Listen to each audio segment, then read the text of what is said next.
सभी वैष्णव भक्तों को जय श्री राधे कृष्ण। गोलोक में आविर्भाव कल्प का आरंभ है। आदि पुरुष श्री कृष्ण चंद्र गोलोक के सुरम्य रासमंडल में विराजित हैं। चिदानंद में कल्प वृक्षों की श्रेणी रास स्थली की परिक्रमा कर रही हैं। वह वेदी सुविस्तीर्ण, मंडलाकृति, समतल एवं सुस्निग्ध है। चंदन, अगरू, कस्तूरी, कुमकुम बिखेर कर इसका संस्कार किया गया है। दधि, लाजा, शुक्ल धान्य, दूर्वादल इन मंगल द्रव्यों से वेदी परिव्याप्त है। दिव्य कंदली स्तंभ चारों ओर लगे हैं। उन स्तंभों पर पट्ट सूत्र में ग्रथित चंदन पल्लवों से निर्मित वंदनवार बंधा है। रत्नसार निर्मित 3 कोटि मंडपों से परिवेष्टित वेदी की शोभा अपरिसीम है। रत्न प्रदीपों की ज्योति, सौरभ में विविध कुसुमों का सुवास, दिव्य धूप से निसरित सुगंधित धूम राशि, श्रृंगार विलास की अगणित सामग्री, सुसज्जित शयन पर्यकों की पंक्ति, इन सबके अंतराल से गोलोक विहारी का अनंत ऐश्वर्य झांक कर देख रहा है। आज अभिनय आरंभ होने का समय हुआ या नहीं?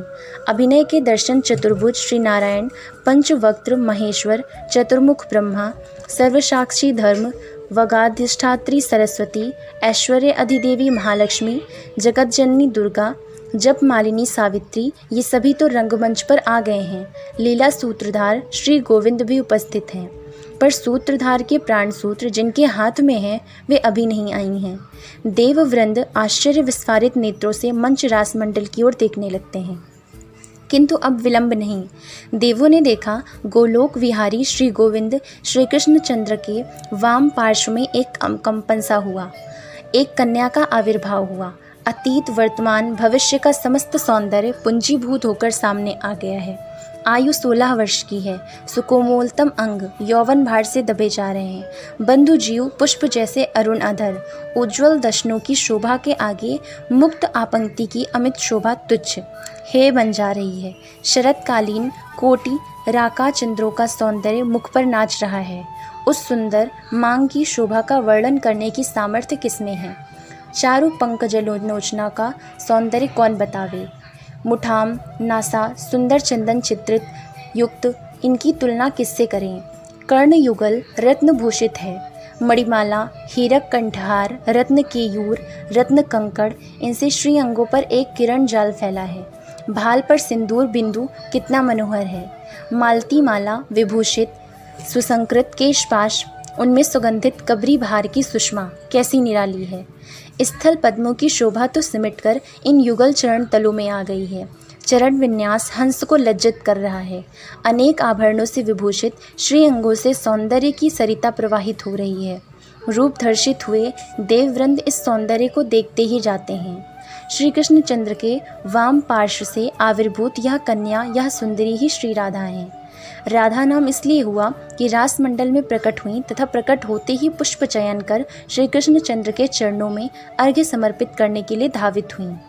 श्री कृष्ण इनकी नित्य आराधना करते हैं, इसलिए इनका नाम राधा है, और श्री कृष्ण की ये सदा सम्यक रूप से आराधना करती हैं, इसलिए राधिका नाम से प्रसिद्ध हुई हैं। वही पुरुष स्वयं ही अपने आप की आराधना करने के लिए तत्पर हुआ। आराधना की इच्छा होने के कारण उस पुरुष ने अपने आप की आराधना की। इसीलिए लोक एवं वेद में श्री राधा प्रसिद्ध हुई। वह अनादि पुरुष तो एक ही है, किंतु अनादि काल से ही वह अपने को 2 रूपों में बनाकर अपनी आराधना के लिए तत्पर हुआ है। इसीलिए वेदज्ञ श्री राधा को रसिका आनंद रूपा बतलाते हैं। राधा नाम इस प्रकार सिद्ध हुआ। राकार दानवाचक है एवं धा निर्वाण का बोधक है। ये निर्वाण का दान करती हैं, इसीलिए राधा नाम से कीर्तित हुई हैं। अस्तु, परमात्मा श्री कृष्ण की प्राण अधिष्ठात्री देवी श्री राधा का श्री कृष्ण के प्राणों से ही आविर्भाव हुआ। ये श्री कृष्ण चंद्र को अपने प्राणों से भी अधिक प्यारी हैं। उसी समय इन्हीं श्री राधा के लोम कूपों से लक्ष कोटि गोप सुंदरियां प्रकट हुईं। वास्तव में तो यह आविर्भाव की लीला प्रपंच की दृष्टि से हुई, अन्यथा प्रलय, सृजन, फिर संहार, फिर सृष्टि, इस प्रवाह से उस पार श्री राधा की राधा कांत की लीला, उनका नित्य निकुंज विहार तो अनादिकाल से सपरिकर नित्य 2 रूपों में प्रतिष्ठित रहकर चल रहा है एवं अनंत काल तक चलता रहेगा। प्रलय की छाया उसे छू नहीं सकती, सृजन का कंपन उसे उद्वेलित नहीं कर सकता, श्री राधा का यह आविर्भाव तो प्रपंचगत कतिपय बड़भागी ऋषियों की चित्तभूमि पर अकल्प के आरंभ में उस लीला का उन्मेष किस क्रम से हुआ, इसका एक निदर्शन मात्र है। जय श्री राधे कृष्ण।